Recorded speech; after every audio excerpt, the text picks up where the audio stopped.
So it's a mess. It's a mess. Um, yeah. I didn't love it. Let's put it like that. I didn't love it. I thought it was a bit of a mess. I thought, I don't know, that they were kind of making stuff up for this new season. Where are they going with all of this? Where, like, is there even somewhere to go? Like, is there even anything more to explore? It's a mess. The characters in the present are just being silly in the world. They're just being silly girls in the world and nothing else. You can clearly see that they, even though they live in the civilized modern society post-island, no they don't. No they don't. Shauna is the worst mother. Not the worst mother, but she's not a very good mother. And listen, it is funny. It is hilarious to see a mother and daughter laugh at the prank that the daughter pulled on some bullies. Hilarious. But she's not a good example. She's not a good example. She doesn't know what she's doing. She takes everything very lightly, even if she is not high. And I don't know what she's doing. I feel like she doesn't know either. I feel like she came off of the island and she had lost her baby. She had lost her best friend, and she just thought, well, I gotta live now. And that was it. And that was it. She's just living for the fun of it. Doesn't take anything too seriously. Doesn't really get affected by anything at all. Like, Shauna gets affected by things? Never. Ever. Not ever. Not once. I mean, many times in the island, but post-island. I mean, adult Shauna. Misty is still the same insecure little girl running after the girls she wants to impress. The two lesbians are, I don't know. They're having fun. One of them is dying of cancer. And who else? Oh, the crazy lady who just came off of the psych ward. I feel like these girls, these women have this relationship of anything can happen between them. They could try to murder each other. They could try to murder each other's kids. They could try to, like, I don't know, peel each other's skin off. And the next day they will still be like, so let's go for a drink. Like, they could do nothing to each other that isn't forgivable. There's nothing in the world that after everything they went through, maybe this is like the trauma bonding speaking or whatever, but there's really nothing they can do to each other where they won't forgive each other and then move on to something else, which is insane. It's an insane thing to, like, be involved with, but also understandable. I mean, you can't go through what they went through in that island and then come off and have sane views on the world and people, right? And they don't. They don't. They don't. But yeah, apart from the waiter who died of a heart attack chasing them and the phone in the bathroom, nothing much else happened in the present, right? It's just the waiter who mysteriously died, which, by the way, I feel like no one in this show can spell the word coincidence. But yeah.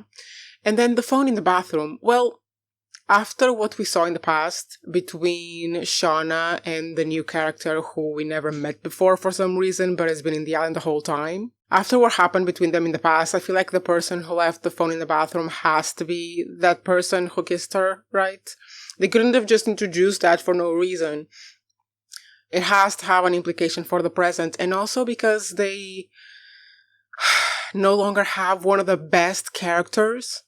They have to replace her somehow, and it needs to be a Yellowjacket to have that same trauma bonding vibe. But yeah, pretty messy, I think. The past is a little bit more interesting because, well, there's the question of who burned the cabin down, which isn't a question. Coach burned the cabin down. I mean, maybe it wasn't Coach. Maybe it was the voice in his head, because apparently now he's two different people. Whatever. if they didn't want us to think that it was him, why would they lead us to think that it was him? It just feels like one of those changes that like producers and writers do in between seasons because they change their mind about what storyline they want to put in a show. Messy. But I feel like it was Coach, and I think that there isn't someone else there because unless he made contact with the people from the boxes and the supplies, but why would they be in the cave? You know? If he made contact with those people, why would they be in the cave with him? So he probably is talking to himself, and maybe it's one of those cases that we've seen many, many times in Criminal Minds, where an almost prime, where people have like hear voices in their head and the voices make them do stuff or whatever. Maybe it's one of those things where it's like he didn't burn the cabin, it was the voice in his head who burned the cabin, you know? But the only thing that makes me think, could he have not burned the cabin, is freaking Natalie, because why does she know that that trap is his trap? Why does she know not to go that way? Have they, like, without telling anyone, have they made an accord on what part of the island belongs to each of them? Like, this is my part, my people will hunt here, this is your part, you can hunt there. And that's where he set his trap. Something happened, she knows what happened to the coach, she knows the coach is alive. Why does she know? Well, we know that the coach left because he was afraid of them. He was afraid that they were going to turn on him and eat him. Which they probably would have. Let's be honest, they probably would have. And I don't know, maybe they both burned it together. Maybe she burned it. Either way, she knows he's alive, and she knows when she sees a trap that belongs to him. Oh, and yeah, freaking, what were the boxes? I mean, it has to be related to the cabin, right? Someone a long time ago had that cabin there for, I don't know, maybe they needed to escape some sort of scenario and they built the cabin so they could escape there, and then they had the supplies buried so that they could reach supplies if they were hiding there. I know that there was like a logo there. What was it? KUH or something like that, which makes it sound like a company, but it could have just been the company that sold these kinds of supplies, because it's just one cabin. It's a old looking cabin, and it's one hole on the floor that they have found so far. Maybe there are more holes on the floor, we don't know. I feel like that was the hideout for one person or maybe a small group of people. It couldn't have been like an organization. It couldn't have been something organized enough to have a logo printed on supplies, you know? But whoever it was, it must have been long gone. I tried to pause and play a few times on the supply box, and I didn't see anything like a radio or anything like that, so they probably wouldn't have been able to contact anyone. But I mean, what I'm thinking is, if there is one hole on the ground with supplies, certainly there have to be more. This is what I'm hoping happens at some point. Like, the girls reunite with the coach and they find a way to discover the next few holes with supplies, because we know that the coach is a bit further away from the cabin, or from where the cabin used to be. So surely around that place there must be other holes with more supplies. But apart from the coach and the box shenanigans and the cabin shenanigans, we continue to have this plot line of people within that group having these hallucinations of voices coming from the trees and stuff like that. And I don't know, like, I don't remember everything from the past 2 seasons. I don't know if a spiritual entity has been introduced as canon in this show. I don't think so, from what I remember. But I don't think there is any supernatural things going on. I think it's all, like, on their minds. Because, one, we find out that Lottie used to take medication for hallucinations that she had. And 2, when that boy was hearing those voices from the trees, he was on drugs. I don't think any of it is real. I think it's all in their heads. It's all from the stress of being there, potentially underlying conditions, lottie. And I mean, she created an entire religion out of it, and that's even the reason she was able to leave the psych ward, is because they can't prosecute her on her supposed religion, even though her religion might be made of hallucinations caused by some illness. Anyway, and this is what scared Coach in the first place. It was this cult mentality that was growing within the group of girls. And I mean, it doesn't seem to be there that much anymore, but there are tensions. There are tensions between them. I think it's cute that they're trying to create some sort of society and societal organization, but it's not the place for it. Like, their group is too small. It's not the place to have a leader, to have punishment, that kind of stuff. I don't think it's going to last long. It's not going to work. As soon as winter comes and they grow hungry again, it's not gonna last. And I mean, did you see those shelters? They need to start building something sturdy and like one single structure that can hold all of them, and they can use, body heat to heat each other or something. I don't know. I feel like they're not preparing enough. They've clearly gotten lost in the idea of living in the island, and they have all of these sports activities and the midsommer festival or something. How the hell did they make those balloons? Anyway, this is what I felt from the first 2 episodes. It's a bit messy. You can kind of tell that the writers are going in a direction they weren't planning on going, because there are characters that are there that weren't as important or pronounced or maybe even present in the previous seasons. I don't know. I still have some trust that they have a direction, that everything that they're doing is on purpose and it will pay off in the end, because the writing for the show so far has been pretty great, and I have faith in that. Even the silliness with the waiter, I feel like is going to pay off in some way. But yeah, for now I'm a bit skeptical. I didn't love them. I was okay with some parts of it. I was also missing adult Natalie, to be honest. But yeah, I hate all of them.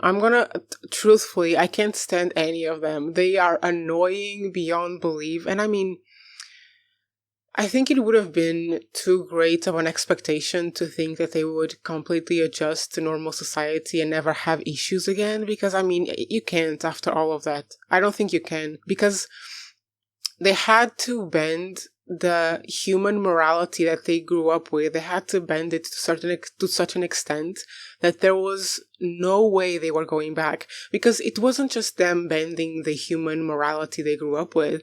It was them doing it during a critical period of personality development, when people start getting more rigid values about who they are. During adolescence is when you start testing a lot of your limits, and you start establishing what is your comfort zone, what do you feel good with or not. And I mean, you can clearly see that for some of them, they tested these limits way beyond what anyone else would have done, way beyond human morality, and they were comfortable with them. Because I think it was in last season, we saw adult Shauna killing a bunny. And I mean, that's not such a huge deal. There are people who kill animals all the time. I mean, if you live in a farm, you have to kill animals. But that was not her context growing up. That's not the kind of behavior she was used to growing up.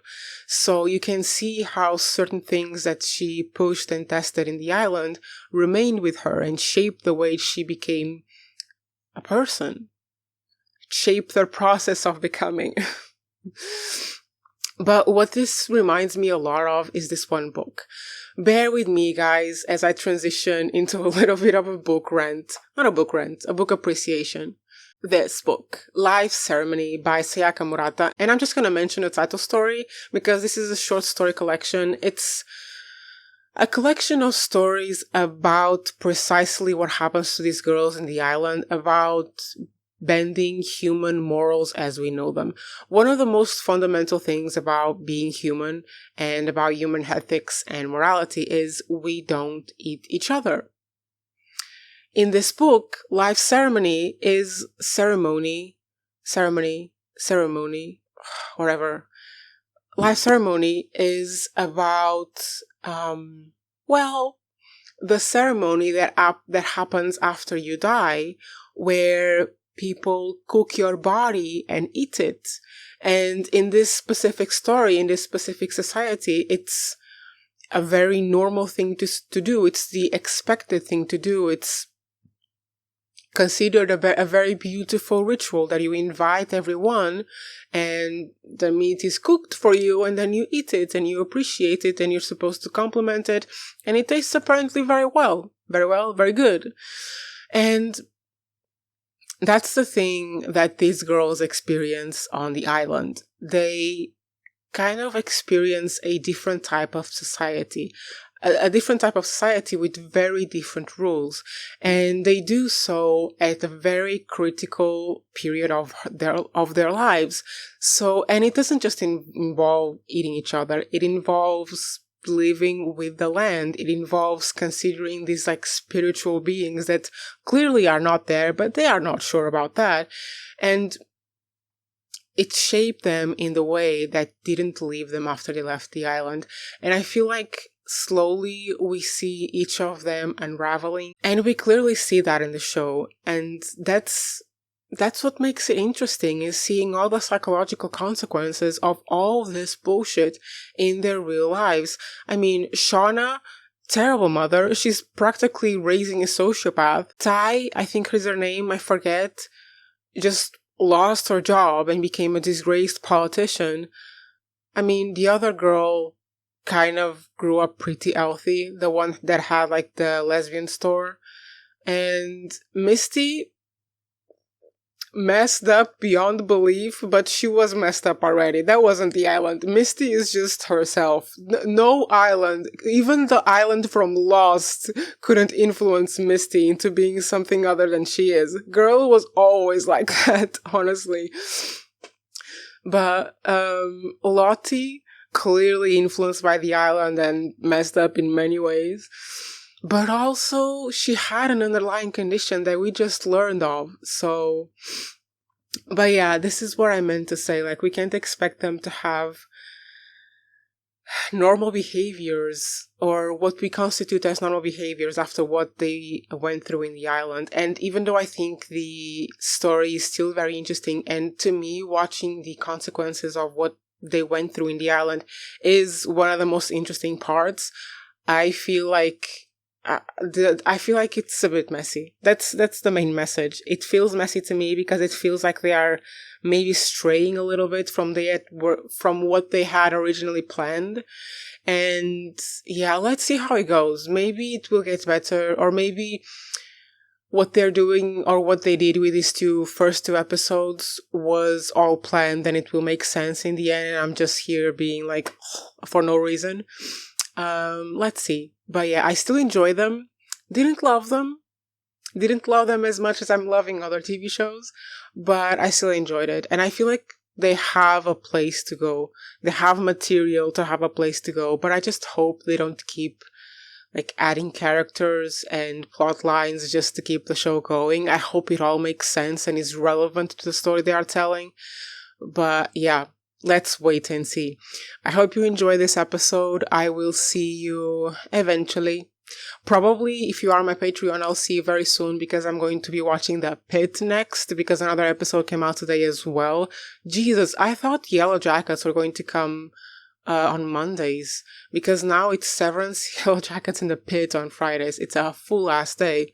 But anyway, yeah, if you're not subscribed, subscribe. If you haven't joined, join my Patreon, and I will see you either here or there, or nowhere. Sorry guys, I'm always in a silly mode these days. Mood. Anyway, bye bye. Ooh, I forgot my hand. Bye bye.